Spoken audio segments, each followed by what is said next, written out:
Bonjour et bienvenue dans l'émission Paroles de femmes. Nous sommes toujours avec Nali. Bonjour Nali. Bonjour Annabelle. Ça va toujours? Ça va très bien. Tu passes une belle semaine? Super. Excellent.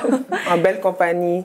Et nous, on a été vraiment bénis d'entendre ton témoignage, de voir ce que Dieu a fait. C'est vraiment fabuleux. Et puis, je crois, oui, que le message que Dieu t'a donné à travers tout ça, c'est un message qui va aider et libérer beaucoup de jeunes femmes qui vivent des situations similaires. Pas forcément exactement dans le détail, mais un peu le même parcours, ce manque d'estime, ce rejet, la violence, etc., qui pousse à prendre des mauvaises décisions, puis à se retrouver dans une vie dans laquelle on n'avait pas prévu d'être. Comme tu dis, il n'y a personne, en étant petite, qui se dit « Tiens, moi, j'aimerais bien devenir danseuse nue ou j'aimerais devenir une prostituée. » C'est pas un rêve de petite fille. C'est quelque chose qui, à un moment donné, nous arrive. Et comme tu as dit, ça n'arrive pas par accident. Il y a des choses qui font que d'un seul coup, qui font pas que d'un seul coup, mais qui font que progressivement, on prend des mauvais choix qui nous poussent de plus en plus loin. Et puis, ce qui a été aussi un petit peu décisif dans ce parcours, ça a été tes influences. Parce que tu nous as dit comment tu t'es retrouvée là-bas, c'est cet ami qui t'en a parlé. Oui, exactement. S'il y a quelque chose auquel il faut faire le plus attention lorsqu'on est adolescente, enfant, qui est le plus difficile aussi, une étape difficile, c'est l'influence des amis. Et dans mon cas, moi, je trouve que, et dans le cas, je pense, de plusieurs aussi, tout part aussi de la stabilité du foyer familial. Je veux dire, quand tu as un foyer stable, il y a une belle atmosphère dans ta famille, une atmosphère de joie, d'amour, de communication. C'est moins facile d'être attiré vers l'extérieur parce que la réalité est vraiment que certains enfants retrouvent plus de joie à l'extérieur qu'à l'intérieur de la maison. Et lorsqu'on se retrouve dans cette situation-là, eh bien, l'influence extérieure domine sur... Et d'ailleurs, ce qui est intéressant, c'est que cette amie qui t'a proposé ça, c'est une amie que tu avais rencontrée lors de ton séjour en famille d'accueil. Donc, cette fille-là aussi, elle avait un parcours difficile. Un parcours très difficile, exactement. Puis elle est arrivée à un moment où tu étais plus vulnérable, ou très vulnérable. Vulnérable et influençable aussi. Donc, c'est d'autant plus important quand on n'a pas la stabilité à la maison, rechercher peut-être dans les amitiés, mais finalement, on se retrouve dans des mauvaises... Non seulement on n'a pas la stabilité, mais on n'a pas d'identité, on ne sait pas qui on est. Voilà l'importance de savoir qui on est, parce que lorsqu'on sait qui on est, eh bien, on sait aussi à quoi on peut dire oui et non. Lorsqu'on sait qui on est, il est difficile de succomber à certaines choses auxquelles on sait qu'on ne devrait pas. Puis on voit qu'il y a une certaine fragilité émotionnelle qui est déjà là. L'influence, ça va vraiment faire toute la différence. Moi, j'ai vu plusieurs jeunes à l'adolescence, même un peu plus vieux, qui étaient... tout le temps, tu les sens un petit peu sur la corde raide, le fil raide. Bref, vous avez compris. Et tu vois qu'à un moment, ça a basculé parce qu'ils ont été entourés vraiment des mauvaises personnes, des personnes qui ont dit « Ok, on va aller encore un peu plus loin et encore un peu plus loin ». Et ça fait toute la différence dans une vie. C'est ce qui peut te faire basculer totalement du côté obscur. Ouais, et puis, en fait, moi, je pense qu'à un certain moment, surtout dans l'adolescence, il y a vraiment un choix auquel l'enfant est confronté. Il y a vraiment un choix. Et très vite, vu qu'il est à l'école, il a beaucoup de personnes qui rentrent dans sa vie. Et ce choix peut être soit positif, soit négatif. Ouais, c'est ça. Et si l'enfant n'est pas est facilement influençable, parce qu'à l'école, il y a toujours des groupes, il y a déjà des gens qui naissent comme lui, il donne la direction. Et il y a d'autres que c'est un peu plus difficile, eux, ils suivent. Et là, moi, je pense qu'il y a aussi une grande responsabilité des parents par rapport à l'entourage de leurs enfants. Tout à fait. Parce que si l'enfant est de type, entre guillemets, suiveur, mais dans tous les cas, on peut se dire que même si l'enfant est un influenceur, ben, il peut aussi, surtout à l'adolescence, rencontrer des personnes qui vont, lui, l'influencer. Donc, du coup, c'est vraiment important que les parents prennent ça en compte et qu'on clarifie l'identité de l'enfant, justement, dans dans ce parcours-là, c'est cette identité qui lui permettra de savoir répondre à certaines choses et aussi de prévenir quelque part, parce que c'est sûr qu'un enfant va toujours rencontrer à un moment dans sa vie quelqu'un qui va lui proposer ce qu'il ne faut pas faire. Mais le rôle des parents, c'est aussi de pouvoir anticiper et de dire aux enfants, regarde, voilà comment le monde est fait, avec ci, avec ça.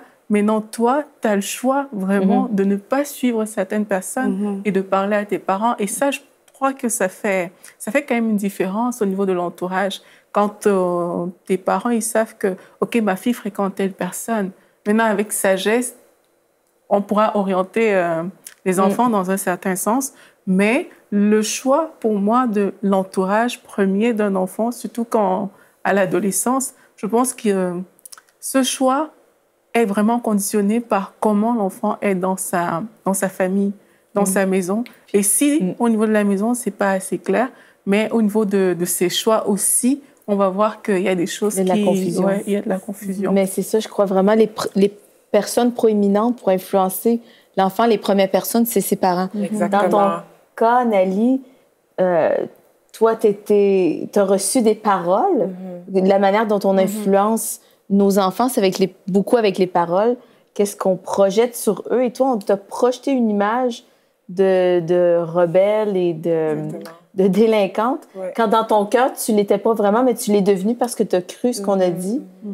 Et le rôle, comme moi, je suis maman, mais le rôle du parent, pour les parents qui nous écoutent, aujourd'hui, le rôle, c'est aussi de dire à nos enfants ce qu'ils sont en Jésus. Et nous, chez nous, on dit toujours, vous n'êtes pas influençable, mais vous êtes l'influence. Et nos enfants le croient. Et si elles savent, en fait, ça construit l'estime. Nous, les parents, on est là pour construire l'estime et nous sommes l'influence la plus importante dans leur vie. Et après, ça va forger les influences avec lesquelles nos enfants vont s'entourer, nos adolescents vont s'entourer et ça va déterminer leur choix. Et toi, si tes parents t'avaient encouragé à prendre les bons choix, s'ils avaient communiqué, mais je pense que tu n'aurais pas nécessairement pris cette route-là parce que tu n'aurais pas cru le mensonge que tu étais délinquante, rebelle et tout ça, ça t'aurait forgé autrement. Donc, c'est super important, dès le jeune âge, de forger nos enfants, de les influencer à croire qu'ils sont et pour qu'ils prennent les bons choix, les bonnes directions. De les parler aussi beaucoup de leurs qualités, au lieu que de pointer vers les défauts. Ça fait une méchante différence aussi. Je me souviens, quand j'ai commencé l'école au primaire, j'avais des bonnes notes.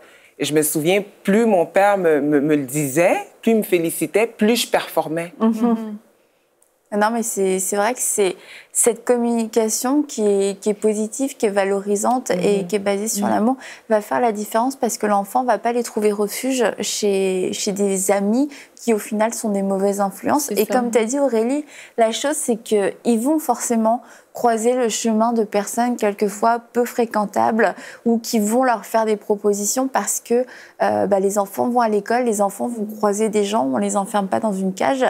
Donc, ils vont croiser ces personnes-là. Mais quand il y a un climat de communication dans la maison, tu sais, maman, j'ai rencontré telle personne et puis ils font telle chose et ils parlent et là, en tant que parent, on peut expliquer ce qui se passe plutôt que l'enfant reste tout seul. Ah, ok, donc peut-être que c'est normal. Après tout, écoute, tout le monde a l'air de le faire, etc. Mais quand on a une place à la maison où on peut discuter et finalement recevoir le conseil de ses parents sans être jugé, sans être tout de suite condamné, on va recevoir le conseil et puis on va plus facilement l'accepter. Et toi, tu n'avais pas forcément cette liberté de pouvoir t'exprimer et de poser des questions. Non, c'est ça, exactement. J'avais pas... le dialogue n'était pas là, au fait. Juste absent. Juste absent. Je pense que c'est facile aussi comme toi, tu as reçu, de recevoir des paroles négatives. Juste de dire qu'est-ce qui est négatif, c'est facile, mais dans le fond, ce que tu aurais eu besoin, c'est d'être construite. Exactement. Les enfants ont besoin d'être construits pour pouvoir croire qu'ils sont aimés de Dieu, qu'ils sont aimés de leurs parents pour pouvoir faire des bons choix. C'est toutes des choses qui s'enchaînent. Ça a l'air simple, mais des fois, dans le quotidien, c'est pas évident. Des fois, on voudrait juste dire qu'est-ce qui est négatif. On voudrait on voudrait juste reprendre, mais dans le fond, ben, je regarde mes filles et je sais qu'elles ont besoin d'être construites pour qu'elles deviennent des femmes d'influence. Et ben, Dieu, toi, t'a reconstruite. Oui. Et comme ça, tu peux être une femme d'influence. Et tes sœurs, c'était la même chose au niveau de l'influence? Non, pas du tout. Mes sœurs, ça a été un peu différent. Alors, moi, j'ai reçu toute la pression parce que... toi, t'étais l'aînée. L'aînée. Donc, mes sœurs l'ont vécu complètement différent. Okay. Différent. Par contre, quand je suis partie, j'étais l'influence de mes sœurs. Et par contre, quand j'ai quitté la maison, il y a eu un impact aussi. Ça les a déstabilisés? Beaucoup. OK, d'accord. Et tu comptes faire différemment avec tes filles? Ah oui, absolument. Absolument. Mes filles, à chaque jour, je les ai à quel point je les aime. C'est important aussi, je trouve, de le verbaliser. Pas juste de montrer. Montre pas, tu sais, on a tendance, ton enfant veut telle chose, tu lui achètes telle chose, c'est peut-être ta preuve d'amour, mais le verbaliser aussi, c'est différent. Lui donner des câlins, lui dire « je t'aime »,« maman, elle t'aime », je trouve que ça fait la différence aussi. Et comment tu arrives justement à faire ça alors que tu n'as pas eu le modèle? C'est un renouvellement de l'intelligence. Vraiment, c'est un renouveau. C'est une bonne réponse. C'est vrai. Non, mais c'est vrai. Tu sais, on peut faire des thérapies pendant des années parce qu'on a conscience qu'on n'a pas forcément reçu le bon modèle, mais on peut être totalement encore désarmé. Une fois que je sais que c'est pas bien, c'est une chose, mais comment faire pour bien le faire, pour ne pas reproduire les choses? Et non seulement l'amour de Dieu, maintenant, elle déborde tellement en moi que c'est facile maintenant de l'extérioriser. C'est ça que je suis capable d'extérioriser maintenant. Okay. Et puis moi, ce que je trouve bien aussi, c'est que tu n'es pas resté dans la position de « j'ai pas reçu ». Tu es allé puiser quelque chose pour pouvoir justement le déverser dans la vie des autres, des personnes que tu encadres aujourd'hui, dans la vie de tes enfants. Tu n'as pas trouvé un prétexte pour mal faire toi aussi, mais vraiment, à cause du fait que tu as suivi le Seigneur, ben, tu vois plus loin que ton histoire, que ta propre vie. Et c'est ça aussi qui est bien, parce que tu peux déverser, tu peux donner. Tu n'es pas resté au stade où je retiens parce que voilà, j'ai vécu beaucoup de choses négatives. Mais toi, tu as pris juste le pas d'accepter l'amour de Dieu et de pouvoir le répandre aussi et de devenir justement une personne influente, dans le sens où ton expérience aurait pu te faire penser d'une certaine manière. En victime. Oui, en victime. Ouais, c'est ce que et là, tu vois, tu penses complètement différemment et toi, tu deviens une source positive, d'une influence positive pour des personnes qui pourraient passer par là. Et moi, je trouve ça vraiment chouette par rapport à ton histoire. C'est clair. Et même d'ailleurs, dans ton histoire, bon, c'est pas cool quand même ce qui t'est arrivé, mais je dois avouer, tu vois, c'était la réaction des filles aussi. Mais pourquoi ça n'a pas été plus grave? Comment tu as pu arrêter du jour au lendemain? Il n'y a personne qui était à tes trousses, il n'y a personne qui te poursuivait. On t'a jamais proposé d'aller plus loin que d'être danseuse et de tomber dans un organisme, une organisation de prostitution, de trafic humain, etc. Toutes ces choses ne te sont pas arrivées, comme s'il y avait eu une barrière invisible qui disait « Ok, bah, elle a déjà sombré, mais elle ne sombrera pas plus loin. » Exactement. C'est aussi parce que ce que je vivais quand j'étais dans ce milieu-là, c'est comme si je l'ai vécu aussi en solitude. Je veux dire, je n'étais pas la personne, exemple, en dehors de ce milieu-là, qui avait aussi beaucoup d'amis. Dans ce même domaine, non, j'étais beaucoup une personne solitaire. J'ai tout vécu dans la solitude, très renfermée aussi. Mais bon, il y a des filles, c'est juste qu'elles n'ont pas le choix. En fait, elles sont mettre la main dessus par un proxénète et puis après, elles sont bloquées. Elles veulent sortir et puis il y a tout cet attachement qui est complètement diabolique et cette manipulation, la peur, etc., qui font que les filles se sentent complètement prisonnières. Bah, c'est pas qu'elles se sentent, c'est qu'elles sont réellement prisonnières. Et toi, t'as pas vécu ces choses-là comme si il y a certaines personnes qui ont été éloignées de ta route, certains dangers qui ont été éloignés de ta route aussi? Oui, beaucoup. Et je crois que les prières de ma maman ont beaucoup joué là-dessus. Je sais que nuit et jour... Ta mère, qu'il faut préciser, qui n'avait pas de nouvelles de toi pendant toute cette période-là. Elle n'avait pas de nouvelles de moi, mais elle m'a... Aujourd'hui, on est très proches, je suis très proche de ma mère aujourd'hui. C'est beau. Puis elle me répète souvent que quand tu n'étais pas là, Annalie, je priais nuit et jour. Wow. Je passais mes nuits, des fois, à genoux. Et j'implorais Dieu, ramène-moi ma fille, s'il te plaît. Là où elle est, je ne sais pas où est-ce qu'elle est, je ne sais pas ce qu'elle vit. Protège ma fille, ramène-la où est-ce qu'elle est. Et c'est fou parce qu'elle me raconte ça. Et là, quand je fais un retour en arrière, je comprends cette sensation-là que j'avais des fois. Je pouvais être assis dans un bar et je commençais à ressentir, c'est ça, un dégoût, un manque. Je me disais, ouf, je suis où? J'avais des flashs, j'avais même une voix intérieure qui me disait des fois, Nelly, qu'est-ce que tu fais ici? Qu'est-ce que tu fais ici? J'avais cette voix, mais je la refoulais beaucoup. Moi, je pense que les prières de ma mère... c'est sûr! La puissance, il y a une puissance dans la prière. Ah oui, tu étais entourée d'anges, entourée de la protection de Dieu. Il y a vraiment une puissance dans la prière. Parce que quand on pense dans le monde dans lequel on vit, dès que tu mets les pieds dans un bar de danseuse nue, ben c'est comme si tout le reste s'enchaîne après. C'est le pimp, ça peut être la prostitution, la drogue, c'est la drogue, même des crimes, et aussi le trafic humain. Je veux dire, on aurait pu te... parce que c'était extraordinairement belle, on aurait pu juste te prendre et te parachuter dans un autre pays, juste comme ça, tu aurais pu juste disparaître. Puis malgré le fait que tu étais dans un endroit très sombre, et je minimise pas ce que tu as vécu, mais...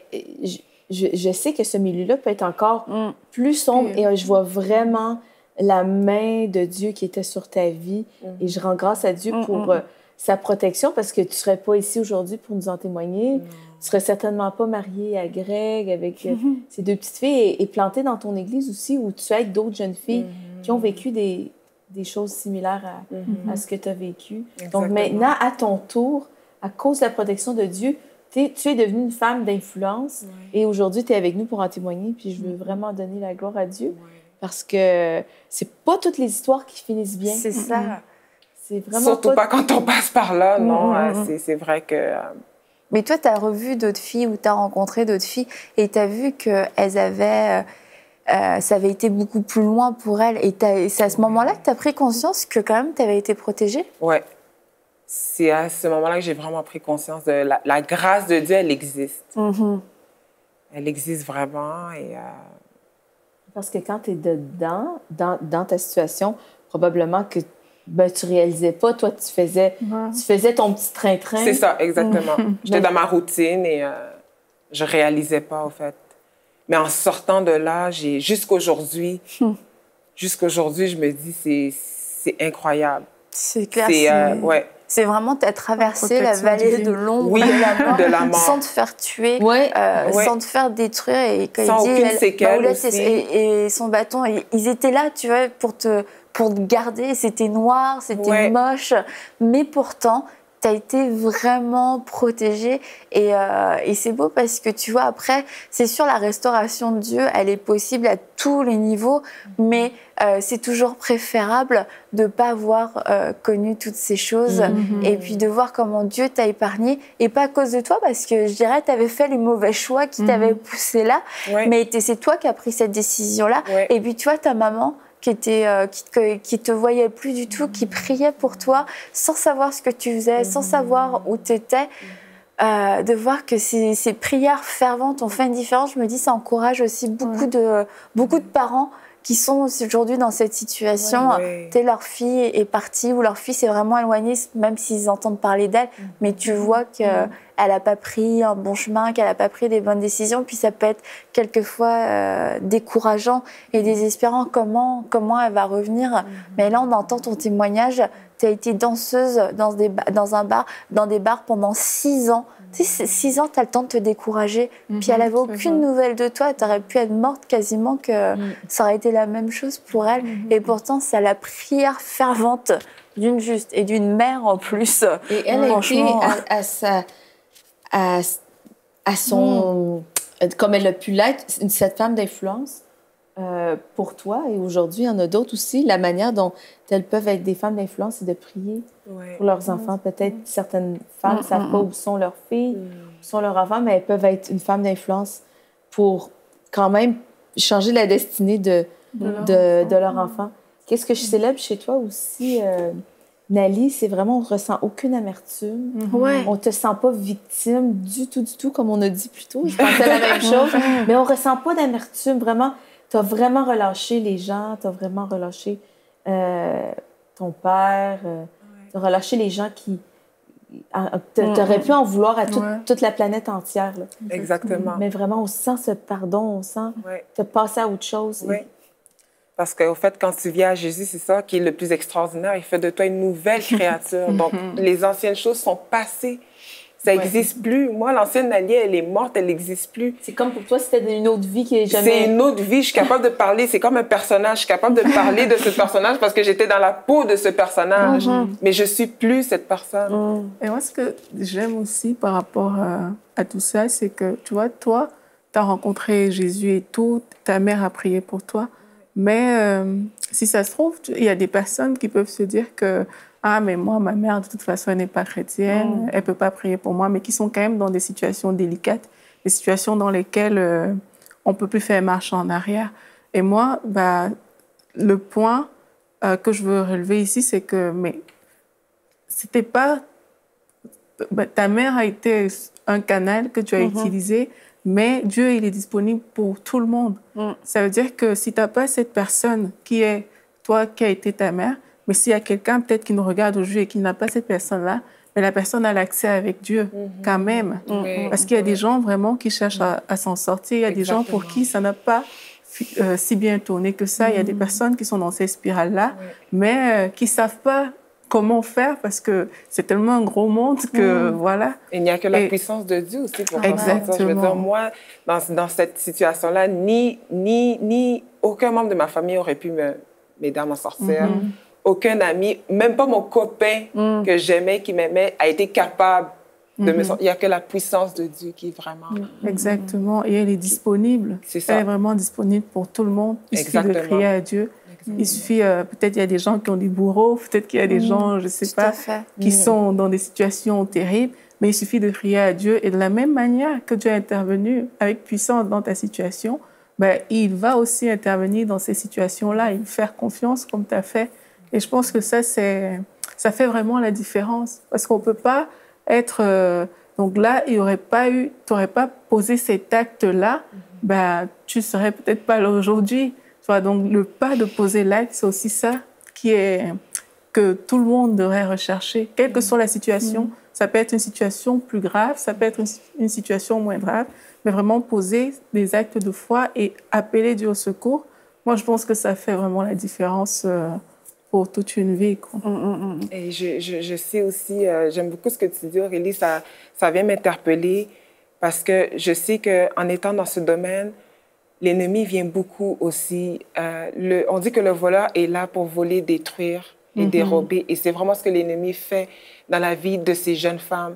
Parce que c'est tellement un milieu qui vient aussi avec... Ça vient à l'intérieur, tu as beaucoup... Ton estime, premièrement, tu n'as plus d'estime de toi. C'est complètement anéanti. Ça vient avec tes couverts de honte, de culpabilité.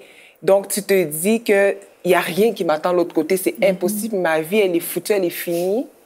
Alors, je suis bien mieux de continuer comme ça. Tu n'as plus d'espérance, tu n'as plus d'espoir. Il n'y a pas d'avenir du tout. OK.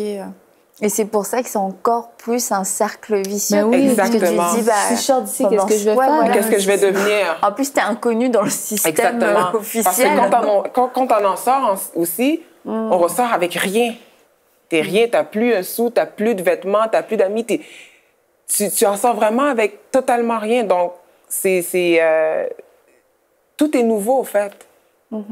Donc, tout est nouveau, c'est un saut vers l'inconnu aussi, se sortir de ce monde-là. Parce que c'est deux mondes complètement différents. Il faut que tu réapprennes à vivre. C'est tout un processus aussi. C'est pas quelque chose de facile qui se fait en claquant des doigts aussi. Beaucoup ont essayé, ont émis des tentatives, mais ils retournent. C'est pas non plus...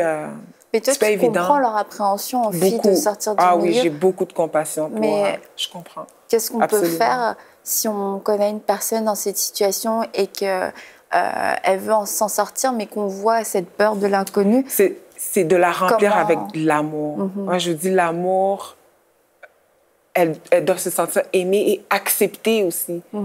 et de prendre le temps avec elles, de ne pas les forcer, de ne pas brusquer les choses.